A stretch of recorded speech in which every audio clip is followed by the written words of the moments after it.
Feisty, fearless, and fair. She's an Emmy-winning journalist from the White House to war zones, telling all sides of the story. This is the Rita Cosby Show. I know your name is Rita, 'cause your perfume is smelling sweet. Since when I saw you down on the floor. Guitar, And this is the Rita Cosby Show. President Trump wrapping up his speech at the White House Correspondents Dinner, taking on the press, taking some jokes, spoke for quite a while. And even though he knows the media is not necessarily a full-blown fan of his, clapping like lemmings like they did for Joe Biden and others, I give him a lot of credit for going there and also making comments, talking about a whole bunch of things, and speaking about all of the issues surrounding the day. He talked about Iran. He also talked about Gavin Newsom. He talked about Tallarico, who was running in Texas. So he went on and on and on, and he was funny. He was very funny. Here's how we started off the dinner. Take a listen. Here it is. I'm pleased to announce my intention to, and this is somewhat of a scoop, my intention to run for a fourth term as President of the United States. I will be doing that. I will be having an official, in fact, I think I have,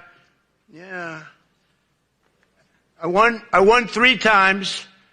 Now I'm going to do it again.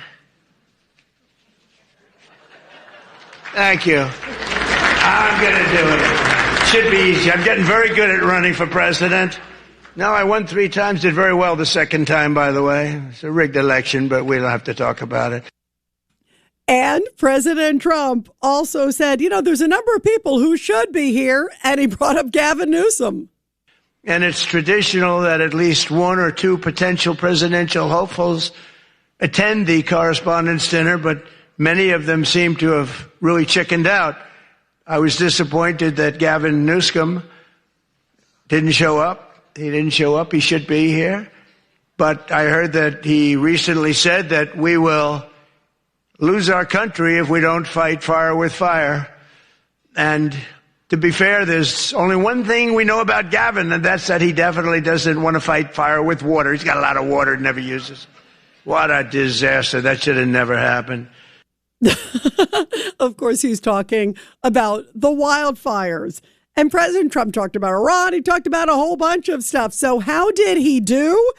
And how did the press and the audience do? Well, who better to give his great analysis than John Catsimatidis? I'm the lucky one. I get to host Cats and Cosby with the great John Catsimatidis every day, 5 to 6 p.m. I get to co-host with John Cats and Cosby every day. They're on 77 WABC Radio. And, of course, he is the owner and operator of Red Apple Media, which, of course, syndicates the Rita Cosby Show. And, John, we have listeners from all over the country. Thanks to you and Margot, we have millions of listeners.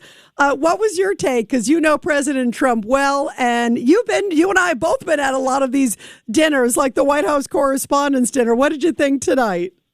I think he tried to be very civilized. I think at the beginning, he was doing a lot of soul searching about being there. And the fact that they didn't have a hitman and they had a mentalist there, I think they were being civilized back. So in other words, there was a couple of hits here and there. But overall, I think they respected the president. And I think the president respected them, and I was very happy about it. And what did you think, Rita? I mean, we were there together last time. We were together. Yes, I think that I thought that he did a good job. I think that the crowd was a little tough on him, unfairly so, just because you and I have been there when it's been, Republican and Democratic presidents. And, usually I felt like they would be laughing more if it was like, I don't know, I feel like they laughed more to Joe Biden. And I didn't think he was as funny as President Trump was tonight. President Trump is such a master communicator. So I think a couple times when they pan to the crowd, I'd sort of see them just kind of sitting there, and I'm thinking, oh, come on, please clap for this great joke that he just said, or this point. But I thought, to your point where you started there, John, I think he was very civilized. I do think you're right. He was soul searching at the beginning. It must have been just an unbelievable realm of emotions to be giving the address there at the White House Correspondents Dinner. This was the first time, by the way, that he has spoken. He said that at this dinner. And after, given what happened the last time, where he obviously couldn't even go to the stage, to me, this was so powerful to see him there. And I thought, boy, this man has such determination, such this never give up spirit. That I was thinking about that, John, like what an incredible moment. And it's that same spirit of in Butler. Remember when the guy took the shot and it grazed his ear and he said, fight, fight, fight. Like what an amazing human being that he said, we will finish this night. And so there was such powerful symbolism that he was there speaking and delivered the address. And the other thing that he was remembering, and I could tell he was remembering because we know each other so long, is the fact that he had told me, and I'm sure he told a lot of people, and that when President Obama was hitting on him the last time he was there as a civilian, and Obama was speaking, that's deep down inside. I think he was very angry, and he made up his mind that he was going to run for president. Yeah, and he brought that up. Did you see there was a reference kind of to that too tonight, John? That he brought up this comment, and President Trump always sort of speaks out off the cuff and what he's thinking. And then I also, what I also thought was amazing too, John. He also said, "I will be back next year." I mean, he deals with adversarial press every single day. He dealt with sort of lukewarm press tonight there in that room. And yet he said, I'm still coming back. And he talked about Iran. He talked about, obviously, the midterms. He talked about some of these potential presidential, candidates. I mean, think about all the things he's juggling. Who could handle all of that, John? I mean, so many who's who. I can't think of almost anybody in the world who has such tenacity to be able to deal with it and to deal with all the incoming that he has in terms of verbal incoming, also the threats against him. The Secret Service just put out right before the Correspondents' Dinner that there has never been a threat environment like we're seeing tonight. And yet he got up there and he gave a long, great speech, full of energy and zest. And I almost can't think of anybody else who could handle the pressure and everything he has on his plate, John. And he did look like he was a little bit overweight, but I'm sure he was wearing a bulletproof vest. I think that's the reason for it. Yeah, I think so, too. And think about everything he's juggling. I mean, John, he's juggling right now, potentially maybe another strike, a massive one, he says, on Iran. He's obviously, dealing with all the midterms around the corner, too. He's dealing with various press interviews. I mean, today he already did a whole news conference today. He answered more questions today than I think Biden did, in many, many months, maybe even a year, just in one afternoon. I mean, he is the Energizer bunny like you, John. Rita, the one thing I did notice, though, and a lot of those people in there are Washington-based, that when he talked about that he made Washington, D.C. safe again, that people realize he's telling them the truth. Yes. By the way, John, that was an interesting moment because they were clapping when he said that. I saw that too. Like they were so grateful, right? Absolutely, and he realized, and when he talks about Illinois and why. Me and you, we talked about it during Cats and Cosby a few weeks ago. When we had Rod Blagojevich on, the former governor of Illinois. Why isn't Pritzker asking for help in Chicago? And what was it, 283 kids died in the last, since the Iran war began. And nobody's asking for help. I mean, he saved Washington. You know how many lives he saved in Washington, D.C.? And he could do the same thing in Chicago. All they have to do is ask for help. and Pritzker is just, and it's all politics, John. Don't you think? Sadly, it's all. How sad is that? It's very sad, very horrible, and the governor of California. I mean, he joked about it, but he was very serious that the fact is, if they handle the fire right, so many homes, what was it, like 13,000 homes perished, or maybe more? That many homes would not have perished. And these people can't get even permits to rebuild their homes. What is going on in our country? It's very, very sad. And I think he had a couple of solemn moments where he was saying that to the people and say, how can you allow this? I know you want to be left wing. I know it's the thing to be in your, to be accepted within your colleagues, because, but how can you allow this? What was going on in California?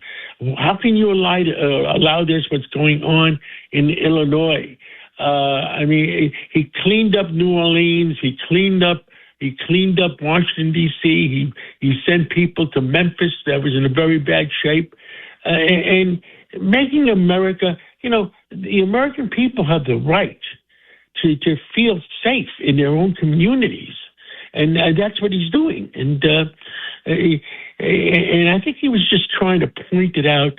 And maybe there was a realization to a lot of them in that room when he brought up Washington, D.C., and they see it with their own eyes that 1% or 2% of really bad people commit 91 or 92% of the crimes. Yeah, no, that's a great point, because I noticed that too. Like you said, John, that they were clapping at that moment, because you're right. They see it every day when they go to the work at the White House to cover the president. You know, the other moments I also thought were interesting, John. He is so patriotic. And he started his speech by obviously thanking the Secret Service for the great job they do protecting him every day. He knows their job is obviously a very difficult and tenuous one because of the threat environment we're in and the courage of this president. And then he also praised the police. He praised the military. He's just one of these people who you could tell he loves this country, and talked about his sort of appreciation of who we are. And he also said the best is still yet to come. Like, I love that, he's dealing with a, adversarial press, and yet he forges ahead through all of this and still says, we're going to do even more together. I thought it was a very optimistic, powerful speech. Absolutely. And he pointed out that our military is at the strongest ever. Well, when Biden was president, when President Biden was president, the fact is nobody was getting recruited. Right. People felt they didn't have a president. He would have a press conference every 3 months. President Trump has 3 press conferences a day. Communications with the press, aren't they impressed that at least he's there for them every day? I mean, so I don't know why any of them would be negative. And me, Rita, you've known me for such a long time, and we know him for a long time. And you notice the words he used. The fact is, I like to communicate with every press person, because if you don't communicate with them, they're going to write a bad story. And that's me. I do the same thing. Yes. No matter who it is. Yep. I communicate with them. And 99.9% of the stories I get are really not bad, because, I tell the reporters the truth. Exactly. And they know I'm telling them the truth. And President Trump has the courage to stand up nose to nose with them and tell them the truth. And I hope they have even more respect for them in the future, because some of these people have bosses way on top, and they're scared. They are scared not to give the big bosses what they want. Isn't that sad, John? But you're right. It's sad. It is very sad. That's what happens. If the people, the reporters, the producers, I better make the boss happy. Well, I'm glad. By the way, I want to say one thing. I'm glad my boss is built on common sense because that's why we love you, John. You and Margot are all about common sense, fairness. Just tell the truth. And if you saw the truth we here, we do argue amongst ourselves in the studio with us at Katz and Cosby. We got common sense Democrats, Judge Weinberg. We have Governor Patterson, common sense Republicans, Ed Cox, Craig Eaton, and we argue. But at the end of the day, we have self-respect with each other. And that is what Americans always had self-respect for each other. Democrats, Republicans. I remember the days of President Clinton and Newt Gingrich. They didn't necessarily like each other, but they sat around the table and did what's good for America. Absolutely. And that's what is important. Have you ever seen Newt Gingrich and President Clinton took the deficit from $5.5 trillion down to $5 trillion? Right. They did it together. Yeah, and they did it together for the good of America, and we've never seen that number again. It went from $5 trillion all the way up to where are we now? 37, 38, 39? I mean, give me a break. And most of the money that's being wasted is fraud. A lot of it is being fraud. If our deficit was $2 trillion, the fraud was at least $700 billion of that $2 trillion. Absolutely. John, you are right on. And think about all the things that if we join forces just for the good of America, which is what we talk about every day on Katz and Cosby, what a difference we can make. John, we love you. And it's always such an honor to be with you on Katz and Cosby. Thank you for calling in on such a busy news night. Love you. You guys do a great job at 10 to 12, and I'll catch you at the Monday at 5 o'clock. I can't wait. Have a great weekend. Love you, John. Thanks so much. Bye-bye. Thank you. And we'll go to a break, guys. You're listening to The Rita Cosby Show.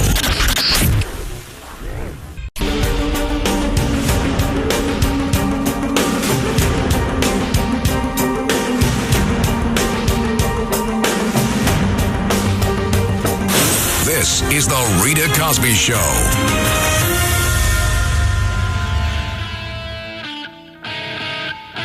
And we will take your calls when we come back here on The Rita Cosby Show. You just heard John Catsimatidis' thoughts about President Trump. And I agree with John. It was a powerful, it was a sober speech, and it was funny.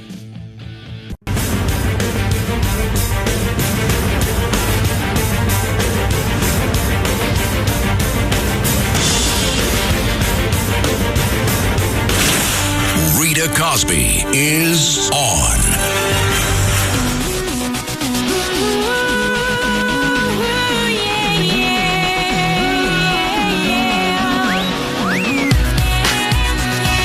And you are listening to The Rita Cosby Show here.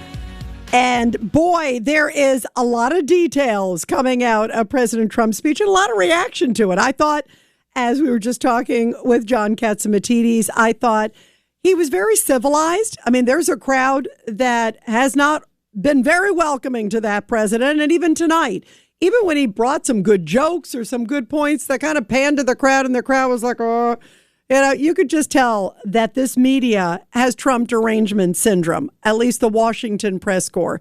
And to Trump's credit, he just kept forging ahead and was still very respectful to the crowd. I wish they had been even more respectful to him. And here he is. One of the moments of the night I thought was very funny at the Correspondents' Dinner. He said, not only am I here tonight, after obviously the first time that the would-be assassin showed up at the earlier dinner, he said, I'm here tonight because I wanted to make sure I would be here. I promised. And I'm coming back next year. Kudos to him. Take a listen. But tonight's event is even crazier than the last time. In fact, it's so successful that I've been informed by CBS News' David Ellison, who's going to do a fantastic job. He's the owner. He bought it, spent a lot of money, and he's going to make, I think, fantastic changes and keep some of the great stuff going. But that next year they're going to call it the Trump White House Correspondents Dinner. He told me that. And I like that very much. We're going to change the name of it, okay? Well, it's going to be so hot, just like our country is hot. We are hot, by the way. But to be honest, it's just about the only way that they're going to ever get me back here. You're going to have to change the name of the dinner. But And then he said, I will be here next year. He did proclaim that. Then also, he took some jabs at members of his cabinet, including RFK Jr. Listen to this. RFK Jr. is in the crowd. And of course, the secretary, he was very funny. He took it all in good strides. He was laughing. He clearly thought this was very funny, too. I hope that everyone finally got to enjoy their entire, very delicious beef tenderloins, very special beef. And I want you all to know that Bobby Kennedy, who's right here, personally ran over the cow in his car. And he cut it up and he brought it here for you to eat tonight. So it's very fresh. And Bobby also suggested an appetizer featuring his favorite cut of male raccoon roadkill. But we drew the line at that, Cheryl. We said, no, we're not going to do that. We're not doing that. We love Bobby. I'll tell you, it is a piece of work. You think it is fun, but he is a very different kind of a person, I will tell you. But he has what it takes, and he's smart, and he loves the country, and he wants people to be made to feel good. You agree with that, Bobby? He wants people to feel good. And he's doing a fantastic job. Thank you, Bobby. Thank you. We can joke all we want, but thank you. It was very funny. Let's go to your calls, guys. 1-800-848-9222. Let's go to Tony in New Jersey on line 2. Tony, what'd you think of the speech tonight? Oh, it was amazing. You know, President Trump knows his audience and he knows what's on his mind. So even the comments about RFK Jr. is what all the press was saying about him. That's all we heard about. So everything he was saying, he was just getting it out there. But what was really stunning to me, Rita, was that this was a retake of the event because the president almost got killed the last time. Yes. But yet, as John was saying, the vibe was so different. Now, we know they're a younger group that have Trump derangement syndrome, and we've been talking about that. The press is very young if you look at them. And, of course, they work for older people, but you could just tell the agenda that they have and how President Trump is always sort of getting in the way of their agenda or what they want to say, from Caitlin Collins to everybody else. And what I saw in that room, and I think President Trump said something about the press and the press is changing, or he wants them to be different. But what I saw was that they are a group that is beginning to see, especially since he won the election, he took them down a little memory lane, which started with the attempted assassination, which really didn't faze them at all. They could care less. But he's making them see that he is doing what he has to do. And just like we stayed up till 11 o'clock on 4th of July, he wanted to make sure we had a great 4th of July for our country. Yeah, it's that determination, right, Tony? It's it's right. That determination, which is it's really remarkable, right, Tony? It is remarkable because Rita, the press considers him a force to deal with. Right. Their jobs are on the line every day because of him. Even Jackie from Fox, who I like, is very tough with him because she works for her boss. Her boss isn't John. Her boss is different. So they're all in a very tough position. They are, but you know what, but Tony, and I'll just say this, that yeah, I hear what you're saying, that they're in a tough position, but they're really not. Because I find that if you just tell the truth, which is why we are so blessed at Red Apple Media and 77 WABC to have John, because if you do just share common sense and speak from the heart, nobody's going to begrudge you of that. And look, everybody has, flaws in the presidency, but it's some of these people in the room, they just will not give an inch to President Trump, and that is completely unfair. And at some point, it's like their bosses have to say, could you just tell the truth at some point? And I think viewers know that, too. I think people watching say, wait a minute, I actually thought that was pretty good. what he did when he cleaned up D.C., or really good when he went to Louisiana, really good. How could you be bashing him on this? I mean, at some point, I think, no wonder, I think some of the, quote, liberal press, if you will say, are losing numbers, because I think even their own audience is going, wait a minute, can't you at least give him credit for this?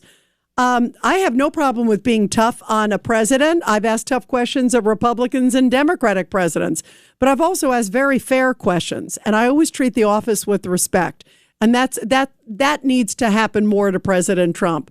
He has earned it. He has worked hard, and he is tireless. And what he's doing right now, taking on Iran, I mean, it is nothing short of heroic. So let's see where it goes, Tony. It was remarkable to watch him tonight. It really and truly was. Let's go to Eduardo in Tampa, line 4. Go ahead, Eduardo. Your thoughts. Yeah, thank you. Good evening, Rita. Thank you for taking my call. Yeah, well, this is not the World War II era or the Greatest Generation audience out there. Even in, I watched Spanish news, that's lack of respect to covering immigration and all that. So on our side, we got a marketing problem. But if I were an advisor to the president, I would say do not do this anymore, because they're just going to disrespect you like they did in the previous times. They have it for the president. I mean, going into the midterms, there's even shows, I won't say their names, but I mean, who are they don't think the president's doing a good job. So, I mean, that together is green light for them to pile on the president. But you know what? But you know what, Eduardo? Iran. But you know what, Eduardo? Yeah. I give him credit for saying, I'm still going forward with my agenda anyway. There are a lot of them, whatever they're saying about Iran, or whatever they're saying about sealing the border, all these things that he's done. And to his credit, he's saying, I have a mission. I'm going for it. He has a remarkable ability to tune it out. And I will definitely give him credit for that. I disagree that he shouldn't go. And I hope he sits down with the Republicans so we can get this state back. Because it's not going to be with the Democrats, that's for sure. By the way, 100%, you're right. He's got to push them 100%. That needs to be done. That, of course, is voter ID and proof of citizenship. Well said, Eduardo from Tampa. Love hearing from you. Thank you. And you guys, I wanted to play this interview because soon before the show, it's a John Catsimatidis night, and I love John, as you know. And John did a great interview. He interviewed Congressman Andy Biggs of Arizona, who just won his primary in Arizona. And this is the gubernatorial primary on the Republican side. And he's going to face off against Katie Hobbs, a Democrat. She's there in that seat, the incumbent. And many Republicans believe that seat could be flipped. That would be a big deal if the Democrat loses there against Andy Biggs, and they're going to go head-to-head in November. And just before the show, John talked to Congressman Andy Biggs about his big win, and I wanted to make sure I play this because this is a great interview. Well, calling in right now, we have Congressman Andy Biggs and a historic victory in Arizona a couple of days ago. And, well, Congressman, soon I hope you'll be able to call you governor. Tell us what happened. Thanks, John. We had a big victory. We got 74% of the vote in the primary. Nearest person to me, I got 14%, which was a record for the state of Arizona in these types of primaries. So that was good. Just great participation from all over the state, every county, and every legislative and congressional district supported me. And I attribute it to my great team who worked so hard. We have 1,000 volunteers, John. So it was just a total team effort, and that's what it's going to take to beat the person I call dangerously incompetent Democrat Governor Katie Hobbs. Now, tell me, are you guys finally under control in Arizona with all that fraud that was going on in voting? We're better. We're better because we've had the county leaders in Maricopa County, which 5.5 million people here, biggest in the state. They actually cleaned up the voter rolls and took hundreds of, if not thousands, hundreds of thousands of names off. They tell me of voters who were deceased, illegal, whatever they were. They've culled those voter rolls significantly, John. That is wonderful because, even Democrats, even Republicans, Democrats, Independents, everybody says there should be voter ID except the Democratic leadership, and I just don't understand it. I mean, they are almost admitting that the only way they can win is by cheating. Yeah, that's right, and it's a real shame. Voter ID, the Save America Act should go forward. We can't get it out of the Senate, which is really, President Trump's frustrated, but I think most Americans are. I mean, we're talking an 80-20 issue. And quite frankly, report I saw yesterday, I think it's every African nation, almost all European nations, they all have, and South American nations, they all require voter ID, and most of them also require citizenship when you register to vote. So what's wrong with that in America? In Europe, they even have, a lot of countries have, what is it, hand ballots? Oh, yeah. Yeah, a lot of them do hand ballots and paper ballots a lot of places, and we can't seem to get it done. Yeah.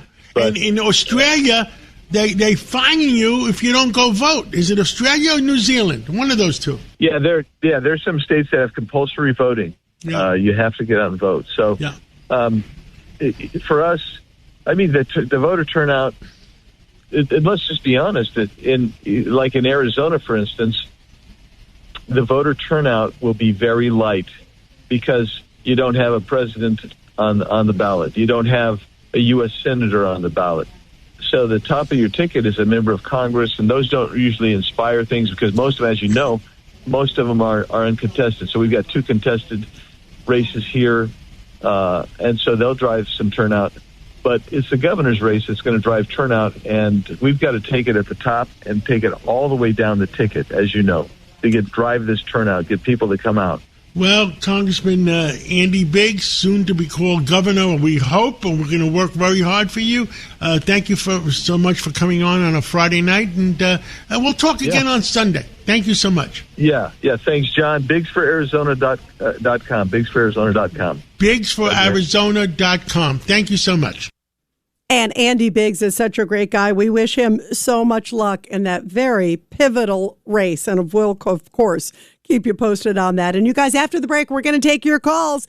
1-800-848-9222. 1-800-848-9222. But first, support our heroes. The Rita Cosby Show presents Support Our Heroes. And this is the Tunnel to Towers Foundation Support Our Heroes segment with a very powerful story from Arlington, Virginia, where 57 years after Specialist 4 Raymond Williams was wounded in Vietnam, an Army Reserve non-commissioned officer made sure he finally had his moment. An Army Reserve ambassador hosted an event presenting the Army veteran Williams with the Purple Heart during a special ceremony at the Pentagon. Going back to December 31st, 1968, the then 19-year-old veteran Williams was a young infantryman, and he was being loaded onto a helicopter and evacuated out of the jungle with wounds that he sustained. He recalled, "I just remember getting shot in the arm first, then the shoulder. I was trying to carry on, but my right arm was hanging." He was in the middle of a firefight there in Vietnam. He didn't want to talk about it for many, many years. And then in 2025, he decided it was time. At the age of 77, while in the hospital, he finally told his daughter about what he experienced. And then the paperwork went through, and thank goodness he was recognized for his heroism during Vietnam. The veteran said when he received the Purple Heart, there was one word to describe the ceremony today and my experiences. He says it never goes away, but one word: closure.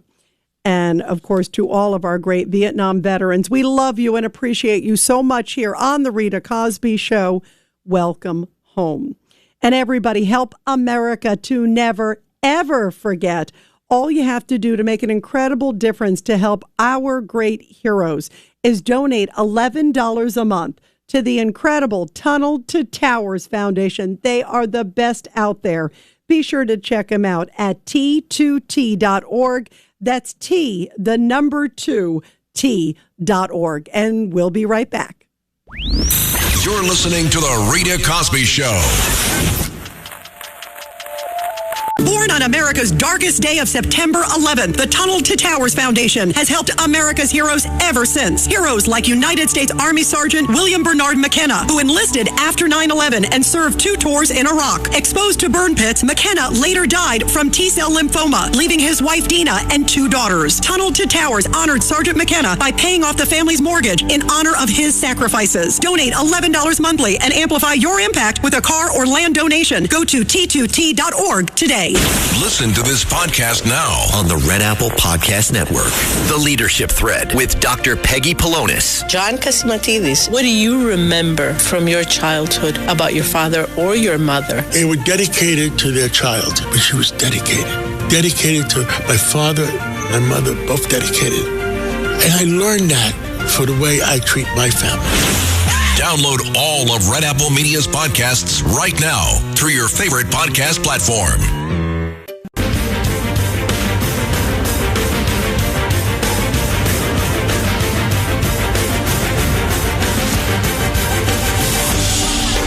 It's the Rita Cosby Show.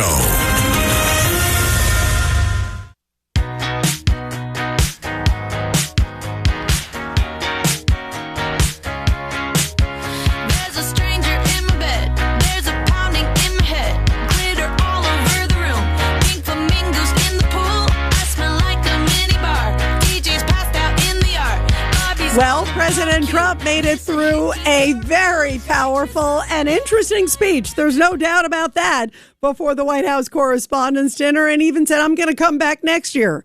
President Trump never backs down from a fight, even a verbal one with the media every single day. Let's go to Norm in Brooklyn on line 2. Norm, it's great to hear from you. What did you think of the president's address? The president's address was wonderful. Basically, whatever criticisms are for the correspondents and, the left, all that is valid. However, to me, somebody who has been sick and I was in the hospital and, listening to President Trump on my little portable radio on my head, gave me hope in this deep blue chasm of New York City. And so that is pretty much it, number one. Number two, I want to give a very quick shout out to a fellow January 6th veteran. His name's LQ. He just got out of the hospital, been friends a very long time. And but he's doing better? Issue. He did get out of the hospitel? He's out of the hospital. He's that's home. Great. And anyway, I just wanted to, give a shout out to him. Beautiful. And all fellow patriots out there. So that's pretty much it, Reed. Well, we love you, Norm, and you always sound great. And we're glad every time you call, you sound better and better, Norm, and that makes me so happy. We love you, Norm. You stay strong. We love you. And LQ, I hope you feel better, too. And you guys, let's go real quick to Susan in Corning. Line 4. Real quick, Susan, your thoughts. Oh, yeah, I think that President Trump, the way he started out that speech, kind of connecting with all of them about that they were there and that they didn't let terrorism stop. And even if they don't disagree, I saw the faces of those people and they were looking down and they connected.